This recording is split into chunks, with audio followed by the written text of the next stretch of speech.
Hey, welcome everybody. Welcome back to episode number 8 of Bennett's Chemistry 12 tutorials for specific to the British Columbia curriculum. Hopefully you're enjoying them if you're following along, and hopefully they're helpful. Hopefully you're learning something, and particularly here while we're off from school, I hope that it acts as a good resource for you to learn how to do some of the different things that you would otherwise be doing in your regular classes. So today we're going to start into the bases. So we've been working, we're in the acid-base unit, and we've defined what an acid and what a base is. We've gone through water and water's equilibrium and how that plays a role in this unit. Then we did a whole bunch of things with strong acids and strong acids and weak acids, all the different types of calculations you can do. Now we turn to the bases, and we kind of do the same thing. We go strong bases, weak bases, because you deal with them slightly different. Because as we learned really early on, the definition of a strong versus a weak doesn't really have anything to do with pH. It has to do with how well the chemical substance ionizes to produce the ion of concern. So bases are all about producing hydroxide in solution. So you're a strong base when you ionize 100%, and whatever base concentration you had, it turns entirely 100% into hydroxide. That would be the definition of a strong base.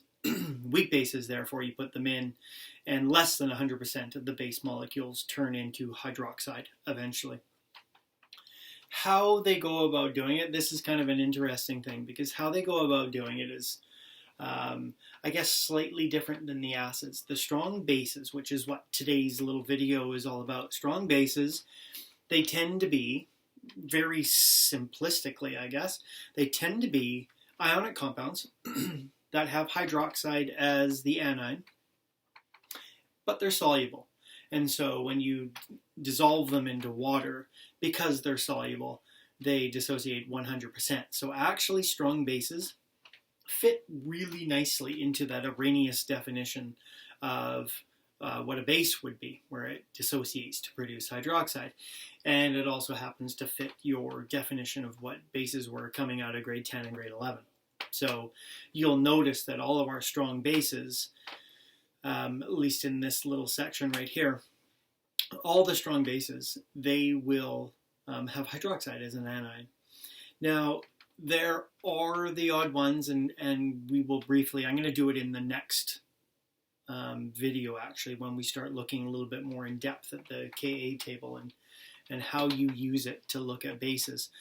There are a few that accept a proton, and they do that 100%, but we're going to deal with those later because they don't typically exist as ions in water.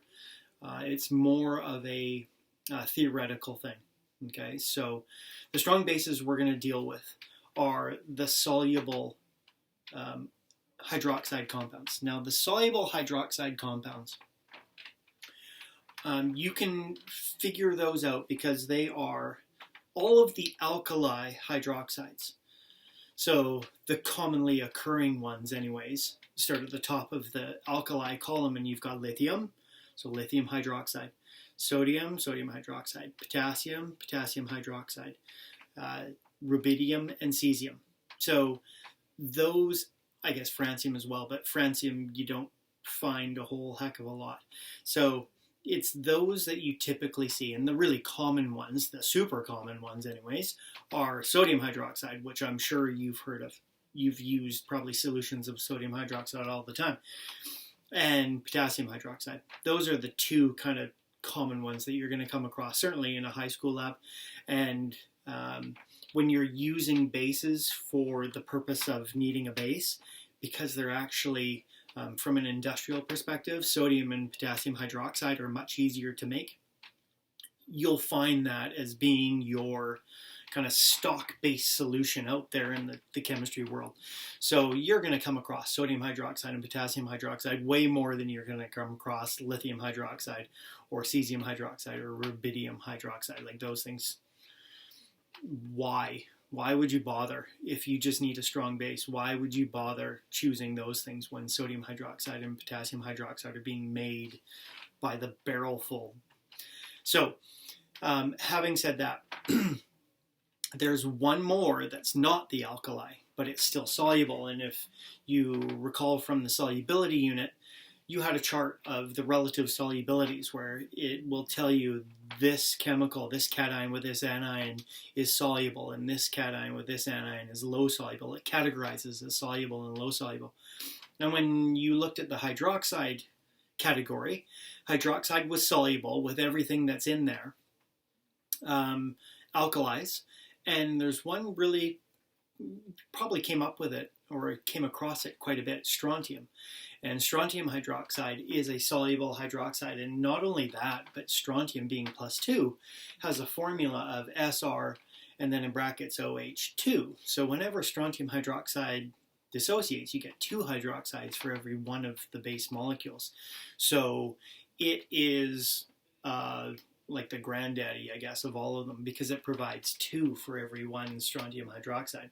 Something like sodium hydroxide would only give you 1 hydroxide for every sodium hydroxide that dissociates. So it's that's them. So if I were to list them, the ones that really you got to pay attention to, you'd have lithium hydroxide, sodium hydroxide, potassium hydroxide, cesium hydroxide, rubidium hydroxide. Whoa. I was already onto the strontium. And SrOH2. So that list right there is your strong bases. Why? Because they are soluble ionic compounds, and so they dissociate 100% when you dissolve them into water. Now, nothing is 100% all the time, because any ionic compound will saturate a solution eventually, right? Like, there's no such thing. You can't take 500 milliliters of water and dump in 100 kilograms of sodium hydroxide and expect it to dissolve in there, because there's a limit to it. It eventually saturates the solution. However, these strong bases that until you've saturated the solution, they dissolve 100%. And so therefore, and it takes a lot of these each of these compounds to saturate a solution. So from a practical perspective, for all intents and purposes, they are strong throughout any concentration that you'd be thinking about. So these guys are the soluble ones. They're strong. So if you don't have one of those, then it must be a weak base. So there's a whole kind of just, if you're starting to think about the next class I'm going to do, well, what would be a weak base then? Well, weak base would be any of the hydroxide compounds that are low soluble. So, and there's a lot, hydroxide is it's not an anion that's soluble with a lot of things. So magnesium hydroxide, calcium hydroxide, iron hydroxide. There's a whole bunch of different hydroxide compounds, ionic compounds, that are low soluble compounds. And they would be weak. There's also a whole category of Bronsted-Lowry bases. So, and you'll get to know them really, really well as well. Pardon me.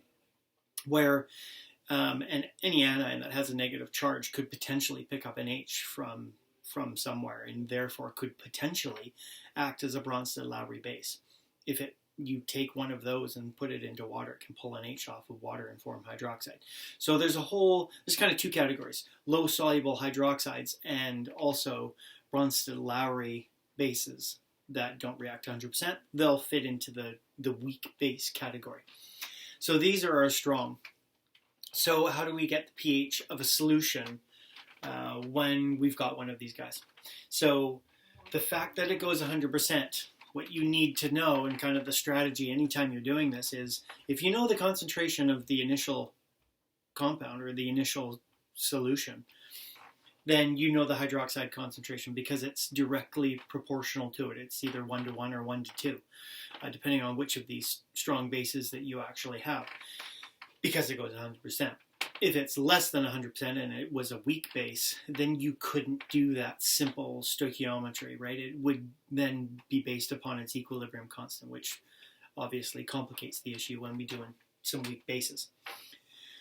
So from that kind of knowledge, you can go either way. You can either get the concentration of the initial base and figure out the hydroxide, or we could start you with a hydroxide concentration, in one form or another, and ask you to work backwards to what was the initial concentration of the base. So there's kind of two different problems you could do here.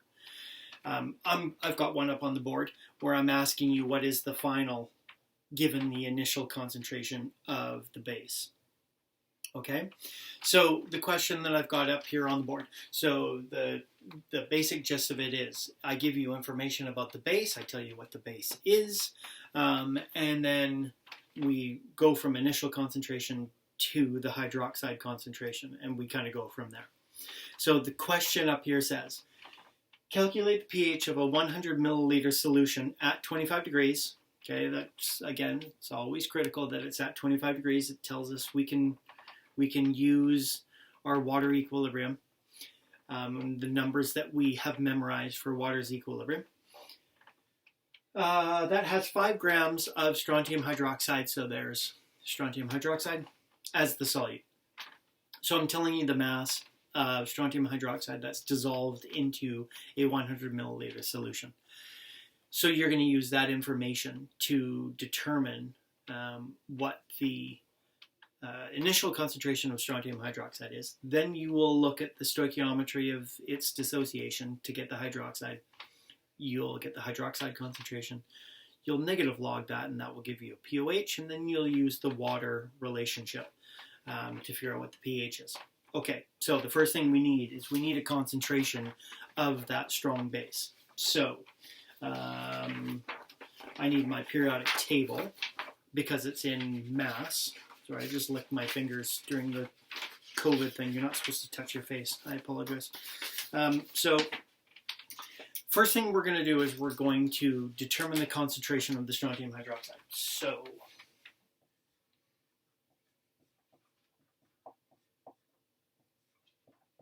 and I'll put the little subscript I there just to mean the initial concentration of the strontium hydroxide. So that concentration is going to be moles per liter, correct? So I need a unit that starts with moles, and this is how I teach it a couple of different ways. Number one, you start with the information that's given to you, so 5 grams, and then you use your units and dimensional analysis to cancel those units so that you end up with moles over liters. So this is kind of how I would do it. So you're not stuck with, well, what do I write down first? Well, the question gives you 5 grams of it. So I'm starting by writing down 5 grams. And then what I'm going to do is I will use a ratio that is a conversion factor between grams and moles, which is molar mass, obviously. So we're a long way into Chem 12. I'm assuming you've probably done about 10,000 of these. So per mole of strontium hydroxide, what's the molar mass of strontium hydroxide? I'm not sure what your teacher asks you to do. I know for my students, I expect to see a little calculation over on the side showing the molar mass calculation. Now it's actually not for me to see if I know you're doing a molar mass. At this point, I would know if you can do a molar mass, to be honest. The reason why is because I can then see if you put in the wrong number right here, and this makes logical sense. If you put the wrong mass in there, and you don't show how you got that, then me as your teacher kind of assessing whether or not you can do this, I look at it and I go, well, does this person know what they're doing? Like, can they not do a molar mass? We're almost at the end of Chem 12 and they can't do a molar mass. Is it you can't do it, or you hit the wrong number on your calculator and you're a phoebe with your calculator and you just got you added it wrong or whatever. Well, if you've shown me what you're doing, then we can look at it and say, okay, they were doing the right thing, but they wrote down the wrong number. So no, I'm not freaking out that someone's about to graduate in chemistry 12 and can't do a molar mass versus, okay, this person needs to pay more attention to their calculator work. So one issue is much less severe than the other when it comes to, a chem teacher assessing you. So what I do real quick, and it also slows you down and makes sure that you don't make a mistake, is over on the side I just write, okay, so this is going to be, 1 times strontium equals, it's going to be 2 times oxygen equals, and 2 times hydrogen equals. And if I write that down, then that means, okay, you know what you're supposed to be doing, because you get that you're looking on the periodic table and you're looking for strontium, you're looking for oxygen, you're multiplying by 2 because you got 2 of them. So you know what you're doing. Now maybe you're a phoebe at math and you got the wrong answer, but I know you were trying to do the right thing. So it's not a knowledge thing. It's just you messed up and kind of did a silly mistake. Not as severe. So strontium is 87.6. Oxygen 16 times 2, 32. Hydrogen's 1 times 2. So there. So then you add them up. What have we got? 121.6 grams per mole. So 121.6 grams. And my grams are going to cancel. So there's my moles. So then I just have to put in my volume.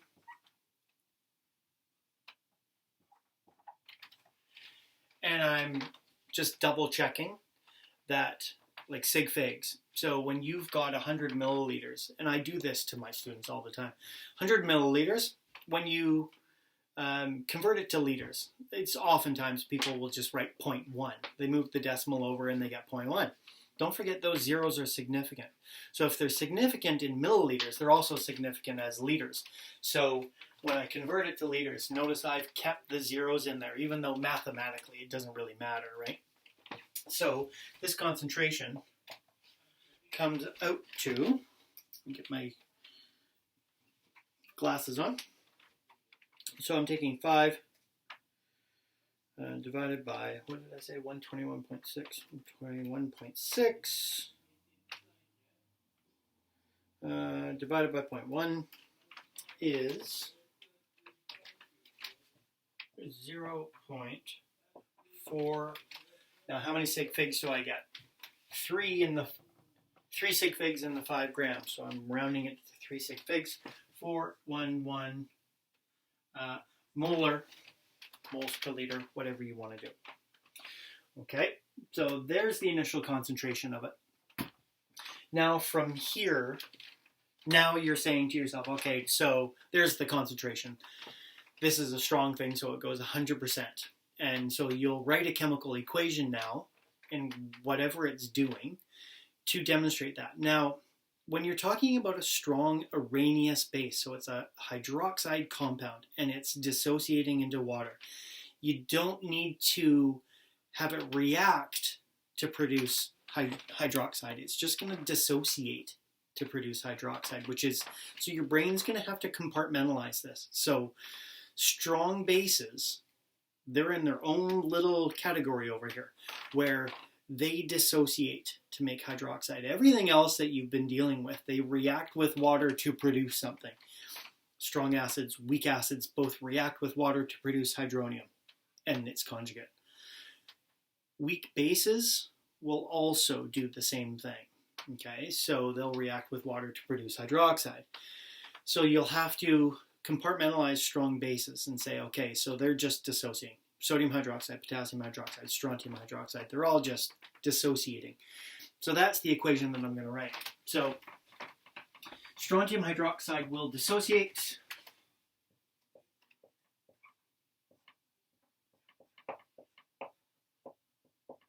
And it started as a solid. If you go back in time when this solution was in the process of being formed, the strontium hydroxide was put in. It's in a compound, probably came in a solid form, dissociated into strontium ions and 2 hydroxide ions.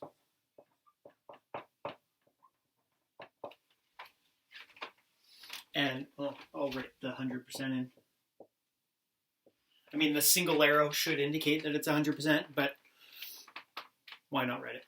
So now the idea is, here's the initial concentration. When it chemically, or when the compound dissociates in water, you're going to get 2 hydroxides for every one of these that falls apart. And so the concentration of hydroxide is obviously twice as much, which coming out of the solubility unit is probably, you probably already knew that. But to write that down, to communicate it, I would say hydroxide concentration equals 2 times its parent. So 2 times the parent concentration. Well, the parent concentration was 0.411. So 2 times 0.411 is 0.822 molar. But we're not done, because that concentration is a hydroxide, and that's not what the question asks. The question asks, what's the pH? So hydroxide, you can either get, using the hydroxide, you can either use the relationship of hydroxide concentration and hydronium in relation to Kw. Right? You can use that. You can solve for the hydronium concentration and then negative log it, get a pH. Or you can take the hydroxide concentration, negative log it, get an answer. That's a POH. Knowing that the POH and pH add up to 14, you could subtract your POH from 14 and get the pH. So either way works. Doesn't matter, one way or the other. I tend to, because you tend to have the answer on your calculator. So I've got the number on my calculator. I've got the 0.822. So from that, it's just sitting there on my calculator still. So I can just press the log button and it will give me the answer right off the bat. So I find it a little bit easier just because I don't have to keep deleting and clearing and punching numbers back in and everything else. I can just take the log of that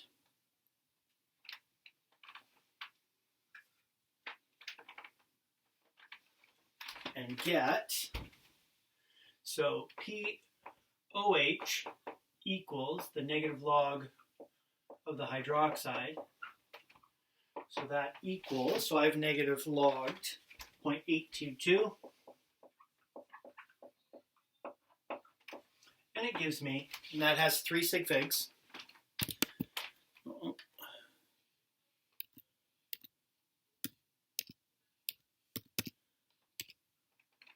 So that has 3 sig figs. So that POH is 0.085. Now, for those of you who haven't been following along and you're going, what? That's not 3 sig figs. pH and POH, it doesn't matter what's before, it matters what's after the decimal, and every digit counts, even leading zeros. So this 0 between the decimal and the 8, that counts as a sig fig. So that's 1. The 8 is 2. The 5 is the 3rd sig fig. So there's your POH. The pH, therefore, is 14 minus that. And the 14 you can take to as many decimals as you want.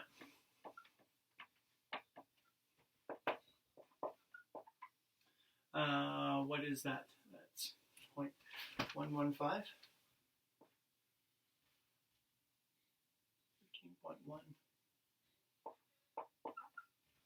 Whoops. 13.915.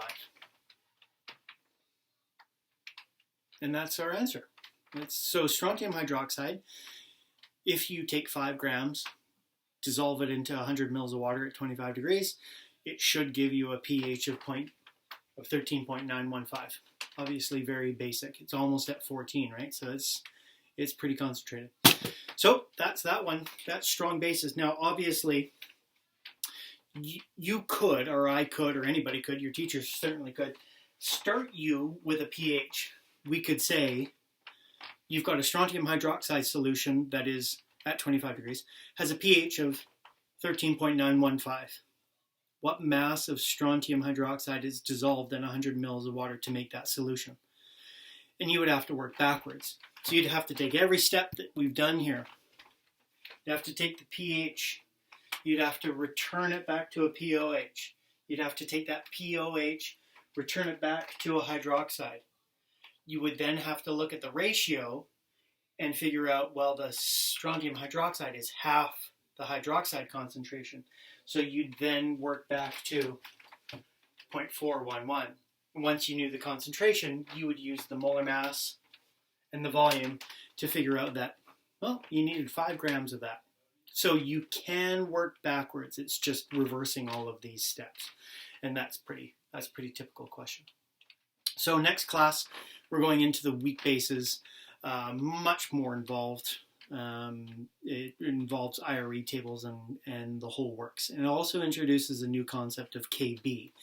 Not that an equilibrium constant is a new concept, but how you get the KB is going to be difficult because there are no tables of KBs. You've only got a table of Ka, so you have to learn about the relationship between Ka and Kb. And that will be a big part of it. Okay, so we'll see you next time to go over the weak bases.